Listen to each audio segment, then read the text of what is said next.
So let's talk about some of these people in Illinois who grew to be big figures, who got their start with cumulative voting, that we could get excited about.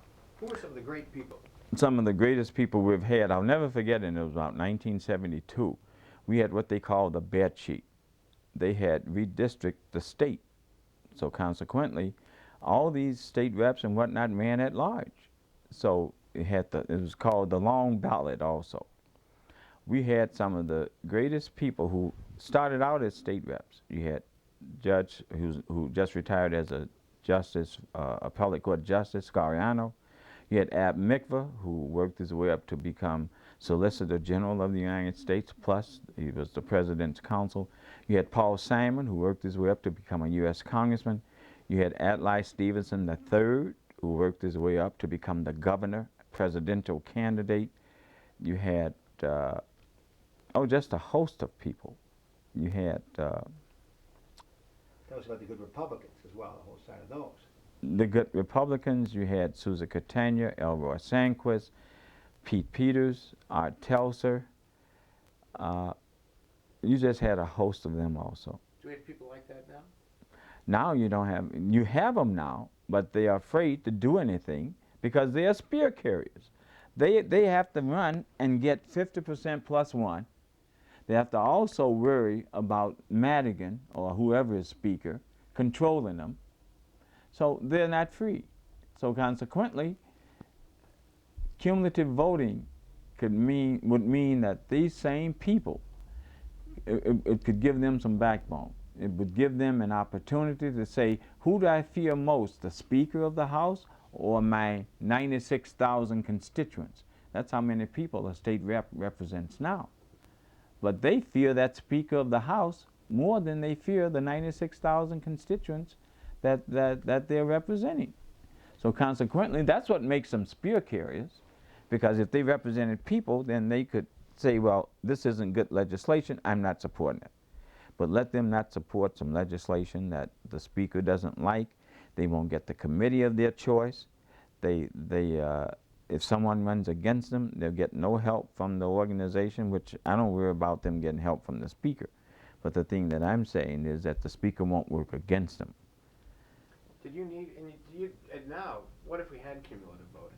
What would the effect be? If we had cumulative voting, it would be much easier to get some good state reps elected. Much easier, because grassroots people could take a hand in it. Grassroots people don't take a hand in most stuff now. Most stuff now is run by committeemen. Democratic committeemen, Republican committeemen, depending on what party, the majority party of your area, depends on what committeemen run for that particular office.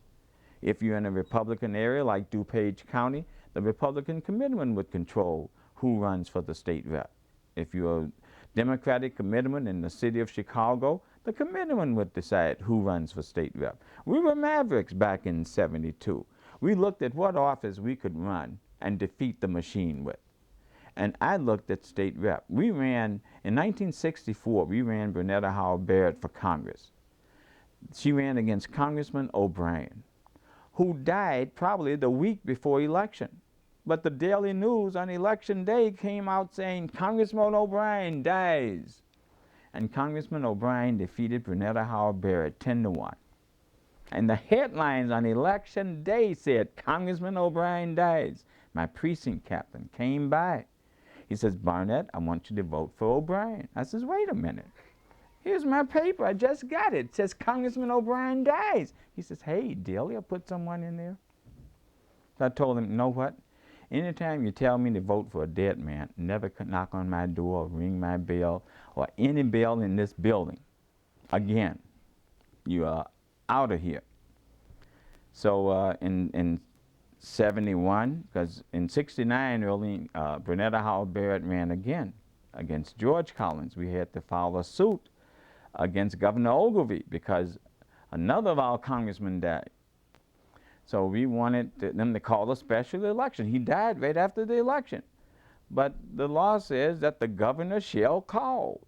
So we asked Ogilvie, and he wouldn't answer us.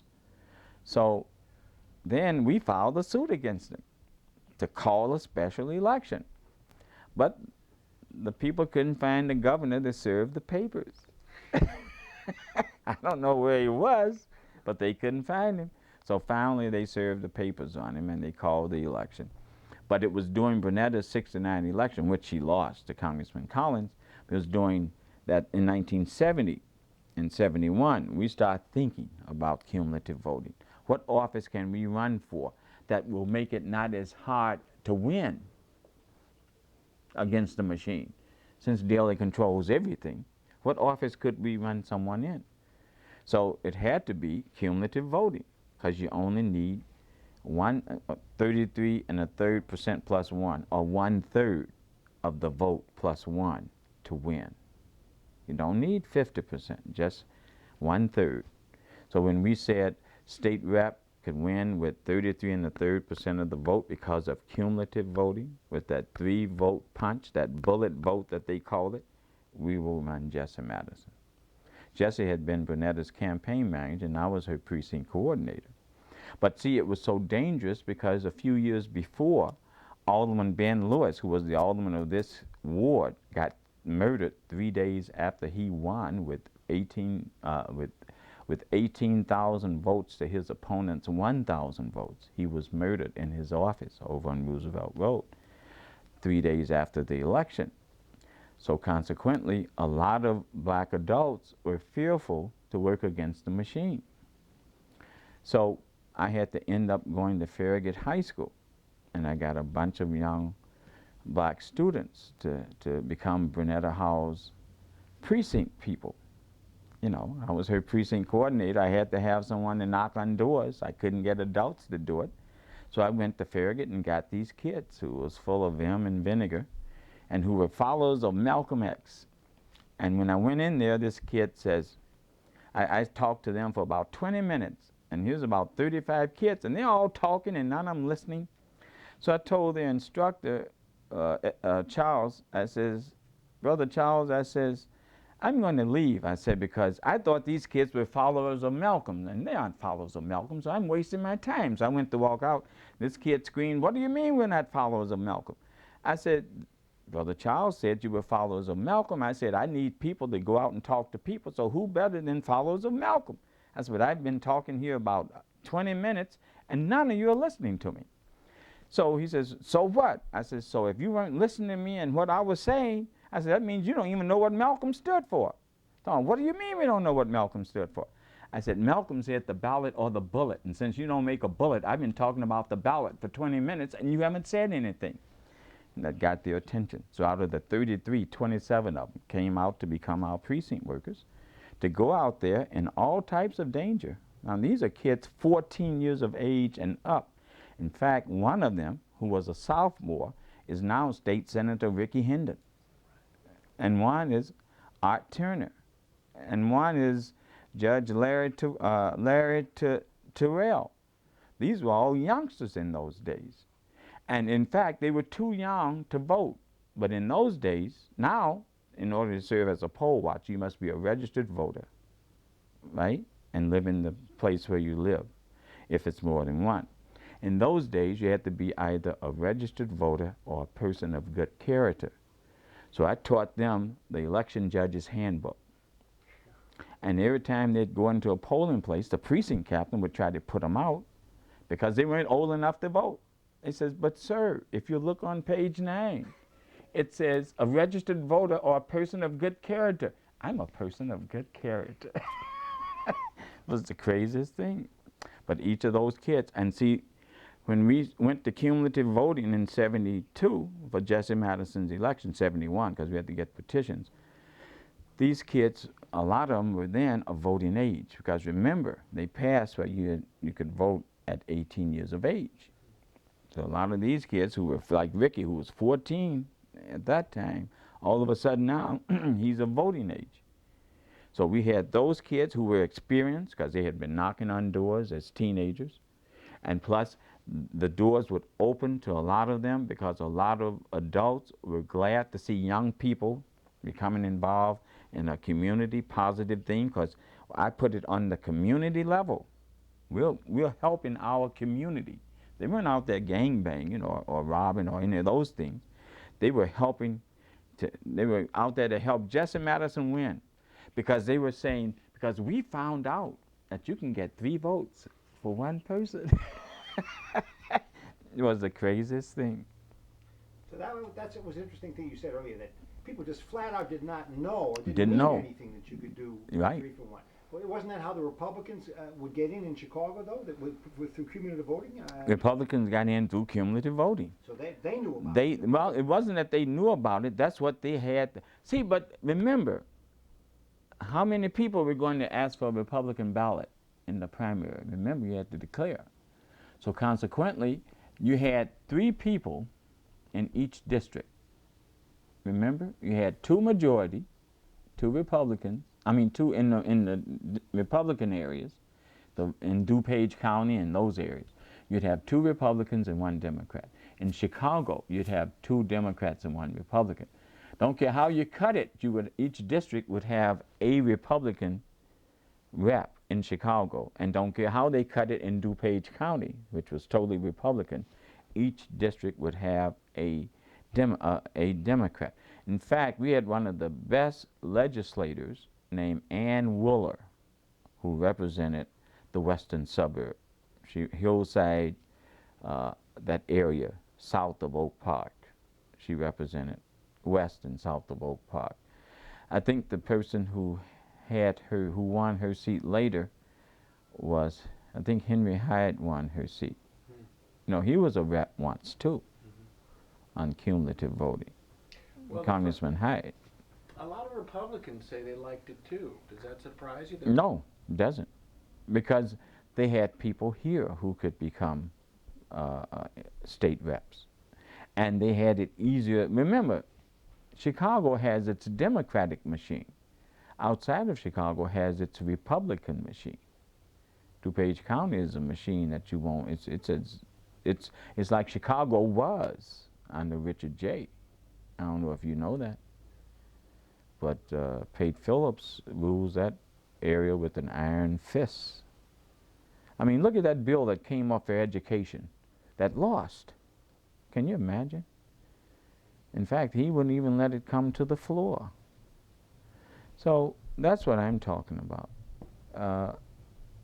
Say with cumulative voting, you might could organize people around enough stuff that could defeat some of the people like Pate Phillips, because they would be working in other campaigns. And once you organize people, that's what cumulative voting can do. It can be used to organize people to deal with other issues that you might not have even a chance of winning or even thinking about. See, I might only be able to organize 10 people for the Senate seat against Pate Phillips, but if I can organize 200 for this state rep seat that we can possibly win through that 3-vote, that bullet vote in cumulative voting, that could be the impetus to run a good candidate against Pate Phillips for the Senate, while our candidates run for state rep in the same area as Phillips. And the people we talking to state rep, voting for state rep, could vote for our Senate candidate against Phillips, or against any Senate. I don't mean to put Pate Phillips on the hot coals, but I'm bringing his name up because he, being the president pro tem of the Senate, he refused to even let the education bill come to the floor. It would have won had it come to the floor, but he wouldn't even let it come to the floor, and no senators would dare buck him.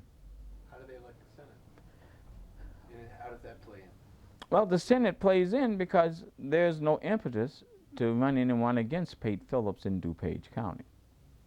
But if you had cumulative voting and you had a campaign going on cumulatively, then just like Jesse Madison helped Earlene Collins, and just like Jim Houlihan helped John Clark Netsch up north, although they had the money to spend, we had no money. But can you imagine a state rep and a state Senate candidate running on $11,000 together? And Houlihan and Netsch spent $130-some thousand for the same type of office, but it was cumulative voting. We didn't need as much because we had the mad printer there who just keep kicking out his on his AB Dick duplicating machine. Did he first get involved because of the cumulative voting campaign? No, he was part of our independent group.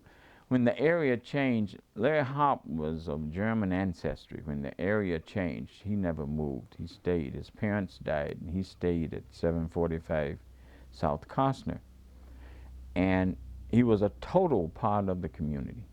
He was in everything. We were in everything. Because you had so few people who really dealt for community and people. Most people would be bought off with the job. There was a group of us. That's why they used to call them Milo Merry Band of people. It only became dangerous because some fool put out that one of our guys, Cliff Durrell White, was the money and I was the brains of all of our West Side independents. And they burned down Cliff owned the restaurant. They set his restaurant on fire. He owned the cleaners. He left the office. He used to leave the office every night about 10, 11 o'clock. But he would leave at 10 to go by the cleaners and pick up the day's receipts because he didn't want his wife or his sister coming out with cash money. And everyone knew Cliff down on Pulaski near Fifth Avenue. So Cliff went in, like he always does. Cliff said after he got in there and he got the receipts, when he turned around, here's a guy standing at the door, well-dressed with a gun. So he says, hey, man, if you want the receipts, no problem. He says, I didn't come to rob you. Just as he said that, the fellow who owned the hardware across the street, Knox, saw the light on, saw Cliff in there. So he came by the door going to holler at Cliff. And when he hit the doorknob, this guy turned and he saw he had a gun. So Knox ran. When the guy turned to deal with Knox at the door, Cliff dived at him and he let a shot go. And it went through the side of Cliff's coat. But Cliff fell as if he had been hit. And this guy, knowing that Knox had seen him and had gone over, he walked out and walked south on Pulaski. And then the next night, Cliff's restaurant, which was a block away, it caught fire. And when they went into the basement, they saw they had 2 5-gallon cans of gas tied to a clock. So that's when I really got a little leery. I used to change routes. I mean, how many ways can I come in here? I was coming down the alley. I was coming through the gangway. I was doing everything. But we were putting up some literature one night, and these clowns came on us with guns. So me and 2 more of our guys had to run down the Eisenhower. I was telling my grandson, I said, one day we had to run from Pulaski to Costner. He says, so what? I said, down the Eisenhower? But it was touchy for a minute. Huh. That just changed when Harold became mayor. Isn't that interesting? 83. It was that bad. It all changed? Yeah, but it's kind of getting back now because patronage is starting back. Right. Daly is starting it back. He's putting it all back in. He's putting it right back. But he's doing it now so smooth until it's a shame because he's using everything. He's using he's combined and mingled the Board of Education, the Park District, CHA, CTA, you name them. I mean, you look around every school, if you look around every Chicago housing development, if you look around anything that the city of Chicago owns, you will see wrought iron fencing at $38 a lineal foot. I'm on the council of this school around the corner, Penn School. I went before the Board of Education last October. I said, before you put wrought iron around Penn School, please put us on a roof because we got 6 classrooms on that 3rd floor. And when it rains inside on the kids. They can't stay there. And before you put wrought iron around Penn, please give us some new window sashes because during the winter time, some of those rooms are so cold until the kids have to wear their coats all day in school. And before you put wrought iron around Penn, please either sandblast, chemically wash, or do something to that building to make it look good enough that kids will want to come in and learn. So we don't have wrought iron yet, but we got a roof, we've got windows, and now they're chemically washing. So we're going to get wrought iron before this year is out. I'm willing to bet you. Yeah, I'll bet you're right. But look from now on. Oh, yeah. Whitney Young, which had one of the most beautiful campuses. Have you ever seen Whitney Young? Beautiful campus. They ironed that whole thing in at $38 a linear foot, and then they tell us they don't have money for education. I've got to find out who's got the iron contract. You know, everywhere I go that the city owns, it's ironed in. Yeah. I was coming down Pulaski when I was coming here before the train stopped me. Curie High School, iron everywhere.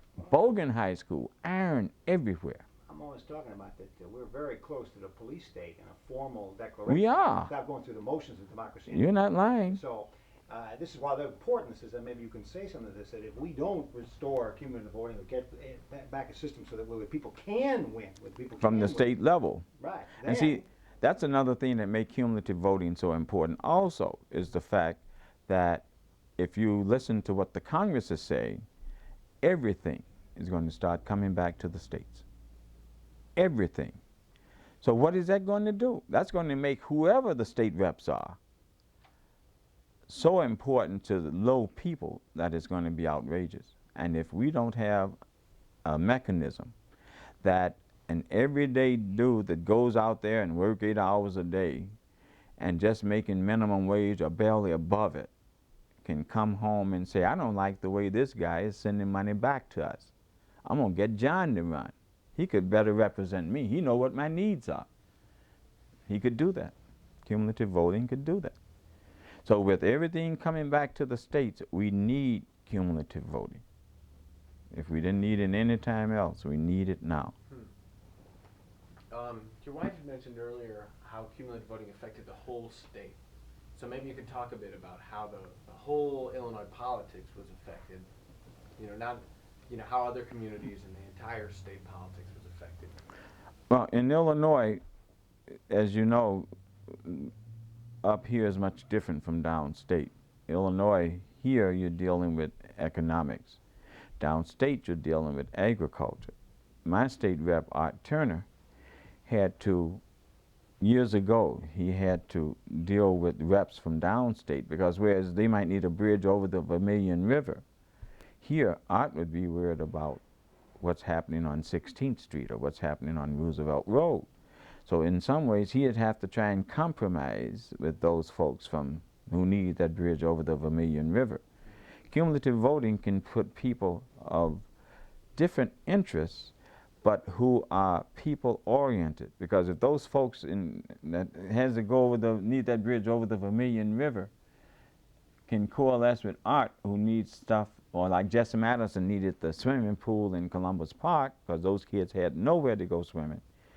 And so far from the beach or lake, because Columbus Park is 6000 west and the lake is downtown on the lake shore of Chicago, that they can coalesce even though they're from different areas.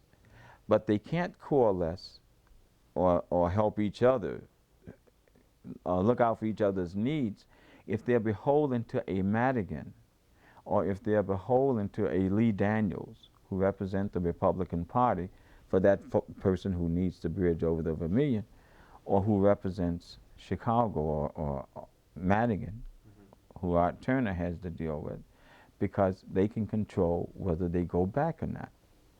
If there's cumulative voting, the people has a much greater say in who goes back.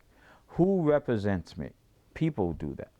Cumulative voting can put a weapon in their hand that says, this is my vote. These are my 3 votes. So if I can get my 3 votes and my wife's 3 votes and my daughter's 3 votes and my son who lives in Lombard and my other daughter who lives out in Pure Hill, if I can get all of their 3 votes, plus their spouse's 3 votes, now how many votes have I got?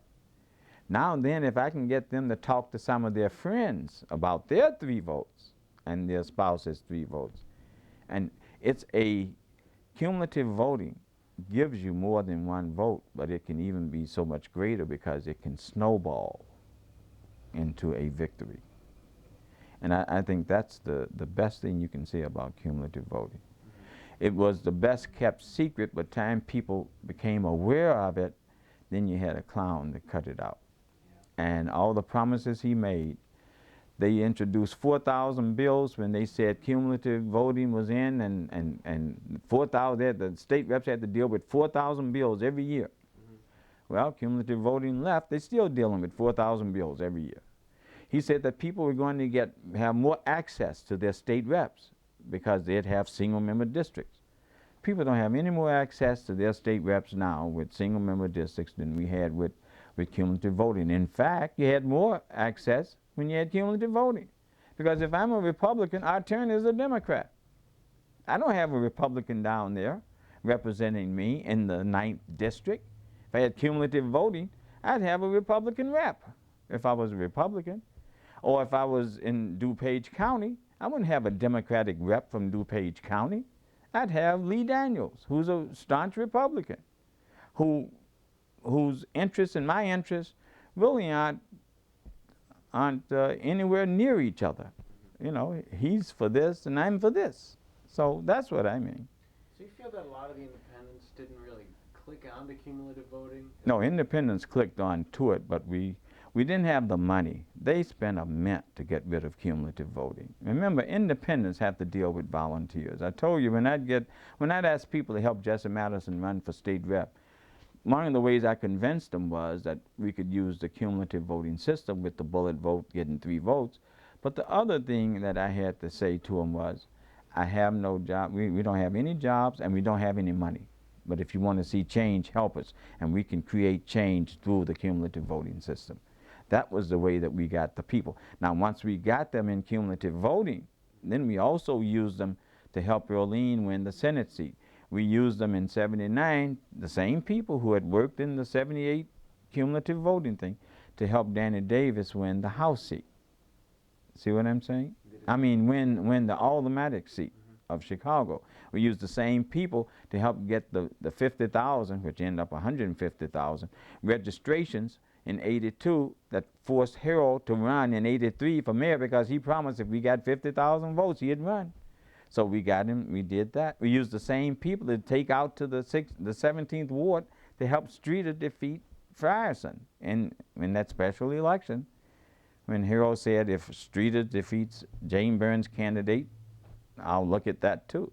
So, all of those things. And it still didn't take a lot of money? No, because you got people. If you got people, you don't need money. We convinced people that we could do it because of the 3 votes. Remember, it's much easier. Because when you show folks whereas you can get over, people understand that. Because remember, everyone has a vested interest. When you tell them what comes back to them from the states, say, take this community. We have a large amount of people who were on public aid. Democratic precinct captains used to tell them if they didn't vote their way, that they'd have their checks cut off. And we tried to tell them a Jesse Madison in Springfield can convince you and show you that you don't have to worry about what that clown says about your check. If you're not eligible for public aid, then you should be put out. But if you are eligible for it, you should get it without anyone threatening you because you don't vote for some clown that they want you to vote for. So if you put Jesse Madison down there, he will come back to you and report to you exactly what your rights are and aren't. He's going to have an accountability session. He's going to have a monthly meeting of the constituents. He's going to have it in different places over the district. He's going to represent you. Now, the only way you're going to get him there is using your 3 votes to help him with that bullet vote. You don't have any money. You can't match the machine in money, but you can defeat him with your with your bullet vote. You can defeat him. I said that's how cumulative voting can help the poor. So that was what we'd tell them, and we would never lie to any of them. We were very candid with them, but we wouldn't lie to them. And when people get to trust you, it's a phenomenal thing. It's something that you would never want to break. And I have people now. I had a fellow named James Blassingame, who was the mole and who introduced the mole and the silver shovel to all those aldermen. Is that right? Blassingame was one of my proteges. Right. Taught him most of what I know. He told me 6 months before the mole's thing. He said, Mr. Barnett, he says, if I knew as much as you did, and people trust me like they trust you, He said, I'd be a millionaire. I said, but James, the reason people trust me is because they know I will never take advantage of that trust. 6 months later, the mold came out, that whole story came out. So I was down in City Hall with 2 other guys. So I said, you know what? I said, something's wrong with that. I said, now how could the mold, a white male from somewhere else, come into Chicago and get all of these black aldermen to create a crime? I said, he didn't know them. I said, had there been someone who they trusted. I said, the only person who I know that interacts with all these people is me and James Blassingate. And one of the fellows said, Barnett, you think you know everything. I said, no, I don't. But common sense tells me that that mole, Christopher, is not going to be able to go over the Allen Streeter and say, Streeter, I can give you this much money if you'll let me dump over here. And Alderman Evans, I can give you this. And Alderman Bill Henry, I can give you this. And Fuller from the sanitation, water reclamation, and Joe Gardner from water reclamation. I said, the only person who interacts with all those people is me and Blassingate. So he says, well, so I said, so let's wait and see what happens. 3 weeks later, you saw Blassingate sneaking down the steps of the Washington subway, and he had been that linked to that mole. But if you can convince people that they have a stake in it, people only deal on vested interests. But you've got to show people that there's more to politics than somebody getting them a job. Because, number one, they can't get everybody a job. And consequently, what the machine would do, they'd get a person a job for 6 months, and then they would they'd lose the job. They'd lay them off. But if you can get someone who represent you, that one vote, that 3 votes cumulatively that they would give Jesse Madison would mean Jesse Madison would represent them for 2 years. And then if he didn't do what they felt he should have done, they could use those same 3 votes to defeat him and elect someone else who would do what they wanted. So that was the way we would talk to them. Would you like to see cumulative voting come back? I'd love to see cumulative voting come back. I am so tired of spear carriers. If you ask Representative Art Turner, who I've had since he's 8, and now he's 48, and I've managed all of his campaigns, and he, in fact, we just won. He won by 500 votes. But if you ask him, he would tell you the way that I scream the fact that it's also a waste of our tax money. Anytime we send all those state reps down to Springfield on a Tuesday, and they stay until Thursday or Friday, and they don't meet, they could be here. Why are we paying them tax money to be there 3 or 4 days a week, and they're waiting on Speaker Madigan, the Speaker of the House, Lee Daniels, the Minority Leader of the House, Pate Phillips, the President Pro Tem of the Senate, Emu Jones, the Minority Leader of the Senate, and Governor Edgar. Those 5 people. Now what do we got down there? We've got 59 senators, we've got 118 reps doing nothing. Now we're paying 118 and 59 is 77? 277? 37. I mean, yeah. 277. 177. Now we're to do nothing. Remember, for 3-4 days, we're paying them. I forget what their per diem is per day. I mean, that's a big buck, tax money. But there's nothing they can do. Once they call the House into session or the Senate into session, they're at the discretion of the Speaker and at the discretion of the President Pro Tem. Can you give this man a break here? And then, you can't edit this, Dan. You just can't have conversations like this. It's great stuff, but it's, go ahead. The only last thing that I'd like to say is the fact that cumulative voting made it possible for a lot of coalition building in areas where there was a minority population of whites and a majority population of blacks. They could make sure that minority population could halfway make sure that there was someone who could represent everybody in the area, and vice versa. If there was a minority population of blacks and a majority population of whites, they would have the opportunity with good people from both sides to get someone to represent them, and they could do it much easier with a bullet vote than they could with that, that single district vote. One final thing, how do you want us to describe you? I'm a community activist. Okay. Great. Make a living doing that?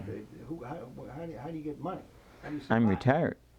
I'm retired You from have the. a job? I worked at the post office The for post office. 34 years, 6 months, Is that right? and 33 of those years I worked against the Hatch Act.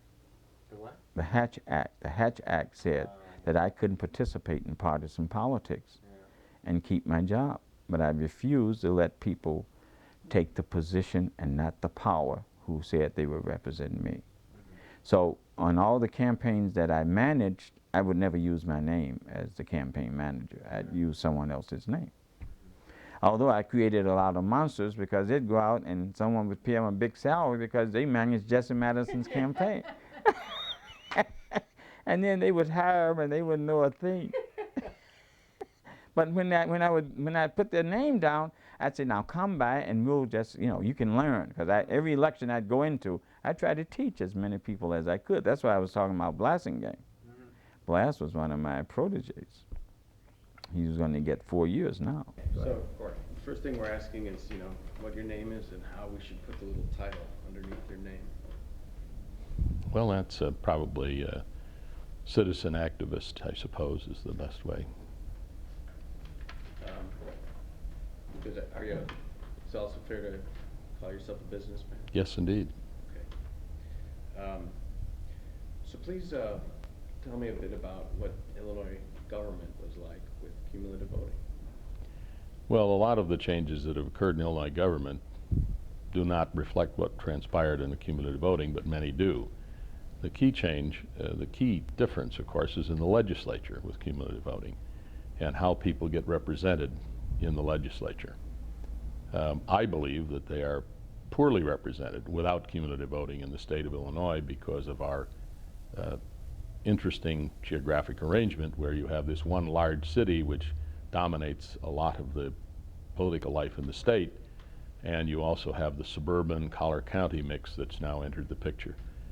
And cumulative voting had an opportunity to provide representation, for example, to Republicans from minority districts in the city and from Democratic representatives from suburbia and both suburban Cook County and places like the Collar counties, which tend to be Republican areas, so that you got a different perspective rather than having all city people and all suburban or rural people in the legislature in the parties.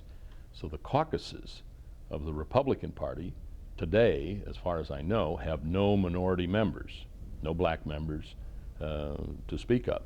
The Democratic Party does not have any members from many members from the Collar counties except in the urban areas there. And the caucuses lose a great deal of input and the partisan game becomes more extreme as a result of that from a governmental standpoint. And the interests of the people as the state as a whole are not dealt with in that fashion. And the members of the legislature cast far more provincial votes rather than votes on the larger issues of good government and tax policy, school funding. They vote them on very narrow interests, which would not be the case, in my opinion, if cumulative voting were still available in the House. So if you could repeat my question in your answer, why was it important to have minority representatives in the caucuses?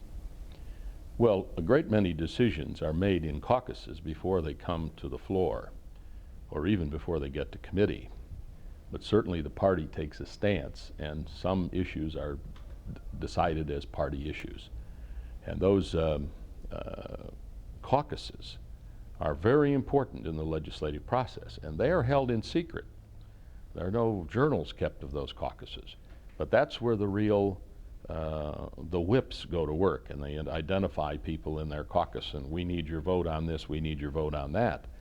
Well, if certain voices, when, for example, legislation important to the minority community in Chicago or cities throughout the state is being discussed, and there are no black voices in the Republican caucuses, they're going to get a very narrow and jaded view. In the Democratic caucus, if there are no suburban voices being heard, then they're going to get a view that doesn't reflect the state and the interests of people throughout the state. So those voices in caucus are very, very vital. We no longer have those. We used to have them before we eliminated cumulative voting. So are you suggesting that party caucuses were more representative of the entire state with cumulative voting than they are now? Party caucuses, what I'm suggesting, party caucuses gave representation to people that are no longer represented in those caucuses, especially in the House, of course. But I would also suggest that the Senate, which did not have cumulative voting and doesn't to this day, however, was made up of people who had formerly served in the House by and large. Most of the state senators had served as a House member before they went to the Senate. As a result of that background knowledge, they understood those voices, even if they didn't happen to be in that caucus at the time. They understood what was coming. There's an educational process involved in the legislature, moving from one body to the next.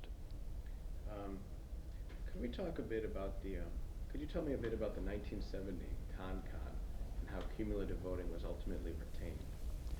In the 1970 Constitutional Convention, there was a division. There were those who believed we should eliminate cumulative voting in presenting the new Constitution, and those who believed it should be retained. There were, I believe, 3 separate votes taken by the voters at the Constitutional Convention. After it was written, they didn't have agreement in Constitutional Convention about this and a couple of other issues, elected judges, for example. So they presented them to the people to decide, and cumulative voting was retained because they didn't eliminate it from that Constitution. But it was not tied to a change in numbers. Actually, the numbers increased at that point in time. So how did we lose cumulative voting? Well, cumulative voting was lost in the 80s when it was tied to a legislative referendum. And changing the nature of the legislature is one of the only ways that the voters can directly impact change in government in Illinois. The legislative article is voted on by the people when they make changes in it. Other than that, those proposals will come from the legislature itself. This one can come through petition when you're changing the legislature.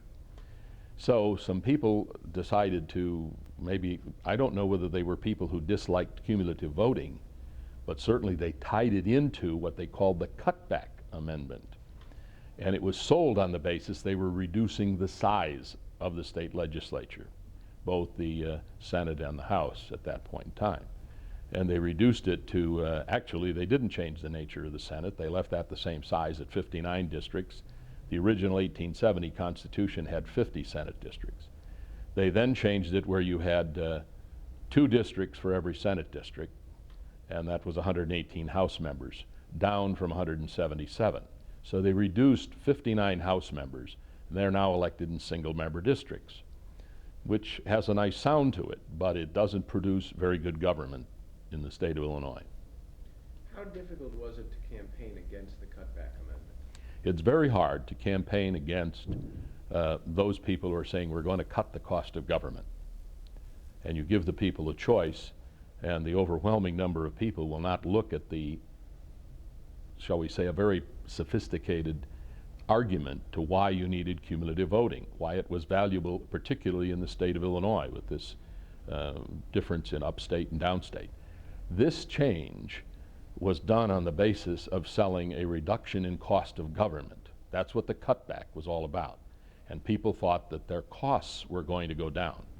Now, those of us who were there were a little bit ahead of our time, and we tried to suggest that we felt that costs would go up. The record shows costs have gone up.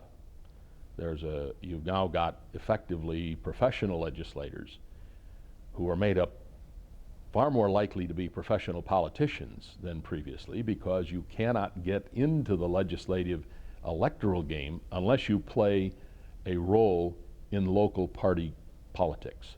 So that the cumulative voting allowed an opportunity for a group of citizens who had an issue they were concerned about, or several issues, or they had a really outstanding person who hadn't spent his lifetime coming up through party organizations, then would be slated, if you will, by the party leaders. There's another issue tied into this. When people have to go and declare a party affiliation at a primary, people don't like to do that in this state. And as a result, party primaries, the primary votes are way, way down from the general election votes when the decision would be made under cumulative voting. But now the decision, you can't crack those party organizations because of the money control, because of the patronage control, because of the organizational control. And the smaller an election turnout of people who don't like to be identified publicly in their neighborhoods as Republican or Democrat, object, and they will not vote in primaries. So you've reduced the number of citizens, many of them very involved and interested citizens, who just won't vote in a primary. So you've cut a lot of people out of the meaningful decision that would be made, because the meaningful decision is made in the primary. What were some of those campaigns like under cumulative voting if people wanted to elect somebody not with an organization, with the party? Well, those elections, when people decided to challenge party choices for the two nominations, you realize that the party had to split their votes, getting 1.5 to each of the two people if they were working together. Whereas the challenger could ask his people, look, they're going to win one of those, but I'm different, and I'd like to challenge you. I'd like to serve in the legislature. Here are my goals, and those of you who are interested in those goals and aren't interested in the same old political hacks or patronage type folks, you can give me all 3 of your votes. You've got 3 votes to spend as you will. And if we're nominating 2, it means they're split 1.5, or I can get 3 of them. So it was called bullet voting, and people could do that. And it provided an opportunity for voices of issues in particular. You would get some strong personalities and some interesting personalities to serve in the legislature in that fashion, both Democrat and Republican. And without getting into personalities, I would suggest that some of the best and brightest Republicans and some of the best and brightest Democrats never could have been elected to the legislature in the first place if it were not for cumulative voting. We're not electing that type people today because the costs of campaigning have gone dramatically out of control. And in addition, because we have single member districts and because of the way politics go now, all of the political money that's available is only available through the legislative leaders. Well, they call them the 4 tops, the 2 Democrats, the Democrat in the House, the Democrat in the Senate, and the Republican leader in the House and the Republican leader in the Senate, control almost all of the political money that goes in legislative races. That money comes by and large from lobbyists who are, they've got a specific agenda. The candidates almost have to sign a loyalty oath to that agenda once they take the money from those leaders. It's not just to vote for the leader, but it's also to go along with him when he's negotiating with these groups. That's why I believe the caucuses have changed. Because of that, these independent voices aren't there. Independent legislators, in my opinion, no longer exist.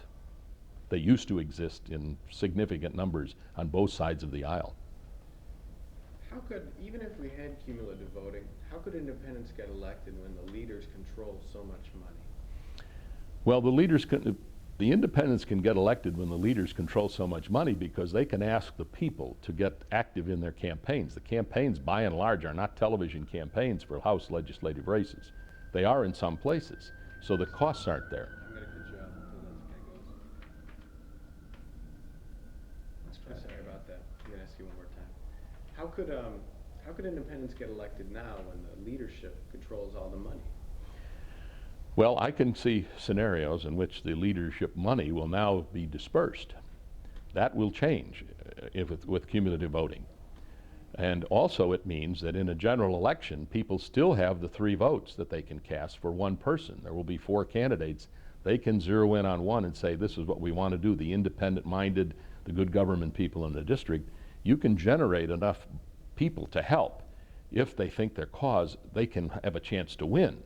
But when the game is all set, a head-and-head race is a much different race than we're going to try to get 1 out of 4 candidates elected. And we can put 3 votes if we want. We can zero in on this and say, this is the candidate who best represents what I believe in and the kind of government I want for Illinois. This, in addition, then forces a change in the other candidates in that district and around the state to come in and start reflecting on that issue. or those issues that the independents are talking about. And it presents, in my opinion, a better opportunity for educational funding to be reformed and to be sensible. You know, and we won't get into the specific issues, but clearly some tax issues and other things that all have serious ramifications on local government and statewide government will now have an opportunity to pass that I think are now being buried because they're not discussed in the election. So can we talk about some of those outstanding legislators who, in your opinion, might never have gotten their start without cumulative voting? And could you mention, perhaps you could emphasize how they wouldn't have gotten their start without cumulative voting? There are very many notable legislators who went on to greater things in the state of Illinois who probably couldn't have arrived in Springfield and then gone on from the Illinois House to greater things in government were it not for cumulative voting. My best example, because I happen to be an enormous admirer of his, is Paul Simon. As a matter of fact, not only Paul Simon, but his wife Jean, who served from the North Shore, a heavily Republican area. She was the Democratic member from the North Shore. She did great service in the legislature. And Paul was opposed to one of the heaviest Democratic machines who wanted no part of him in the East St. Louis, Madison-St. Clair County area of this state.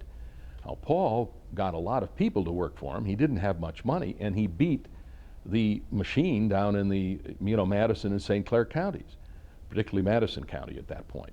I mean, he opposed the mob, he opposed people, and he and a fellow running for state's attorney down there ran a joint campaign. Paul couldn't have that kind of money. He did happen to have some newspapers. He was very young at the time. He would not have won his first election. He never would have appeared on the scene without cumulative voting. I've told him that, and he laughs a little bit, and he allows us how I'm probably correct. Abner Mikva, a Chicago from Hyde Park, one of the greatest legislators, in my opinion, in this state.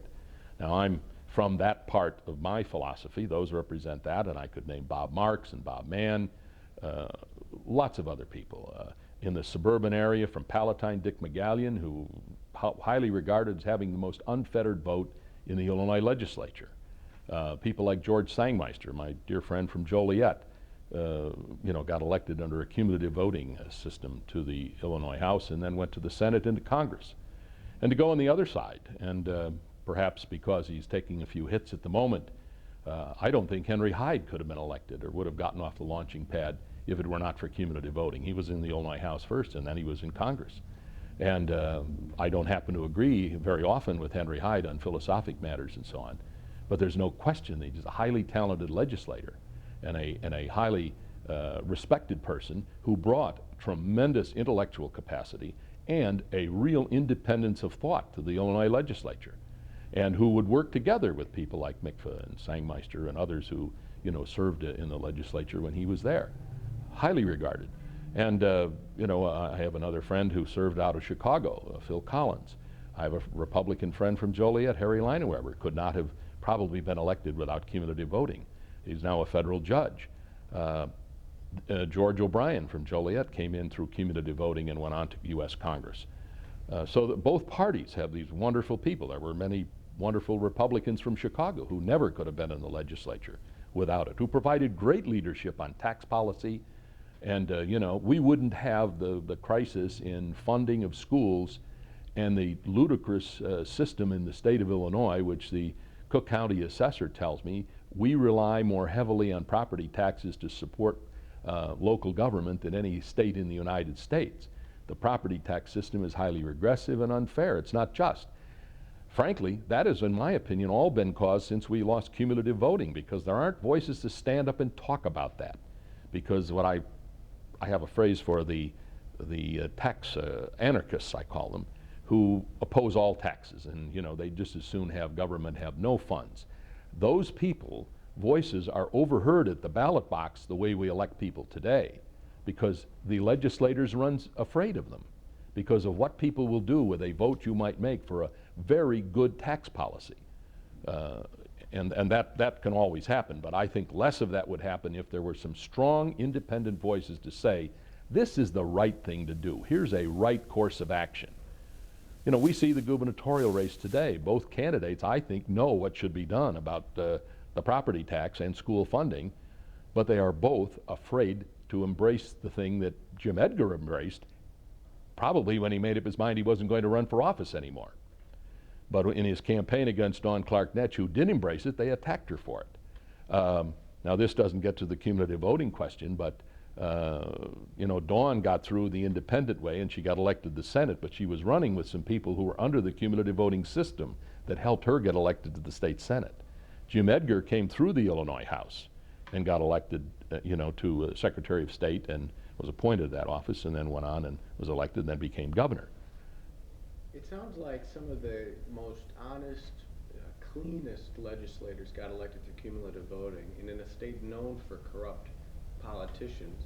Could you touch a bit on that to see if there's any relationship between honest and clean politicians and cumulative voting?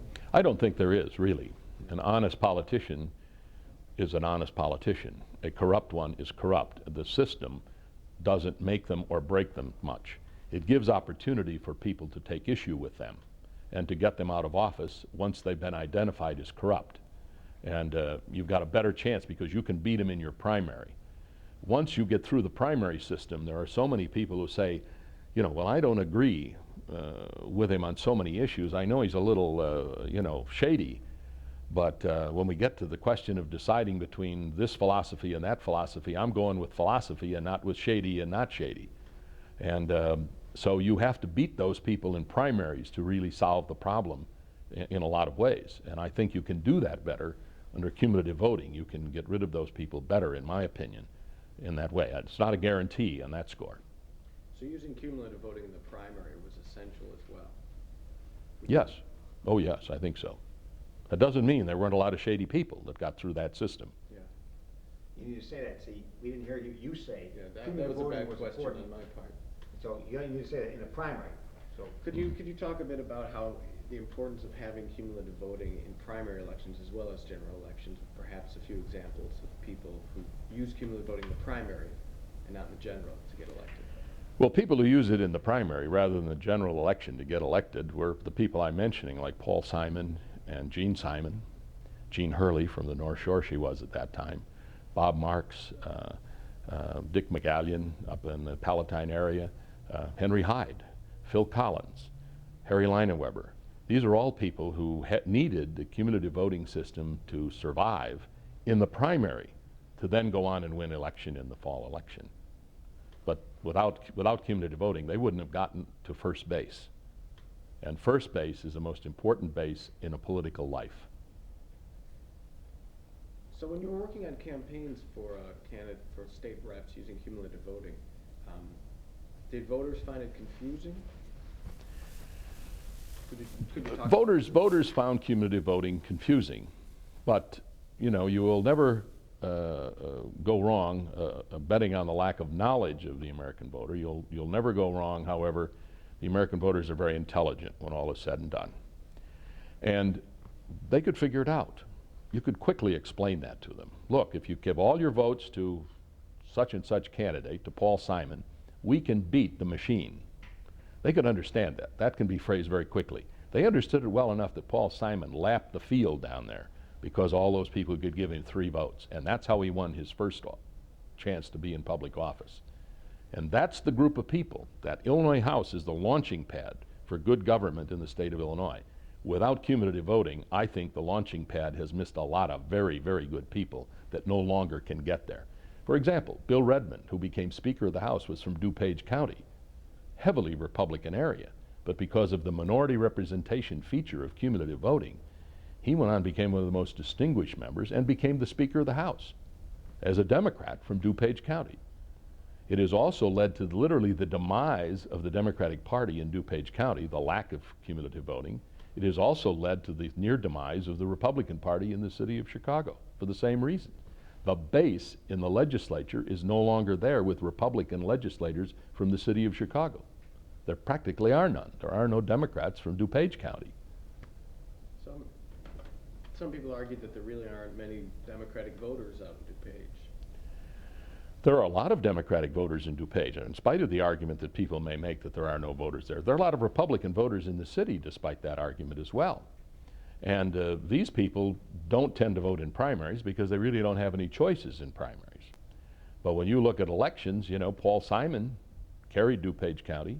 Alan Dixon had carried DuPage County. There are a lot of Democrats who've carried DuPage County. And there are a lot of Republicans who've carried the city of Chicago, certainly carried Cook County over the course of time. And it has to do with the kind of message they're presenting. The votes in Democratic primaries is no indication of the number of Democrats there are in DuPage County, because they have to identify their party when they go to their neighborhood. They don't do it, nor do lots of Republicans in suburbia. People in suburbia, collar counties and suburban Cook County, don't like to give their party affiliation to get a ballot to participate in government decisions. So they do show up in the general elections, and they do make very discerning choices. And if you give them 4 choices for the legislature, it can change the whole nature of the debate, even between, for example, in DuPage County, knowing one of the Democrats is going to lose, but those 2 Republicans have to, you know, really deal with issues that they could have ignored in the past. Do you think,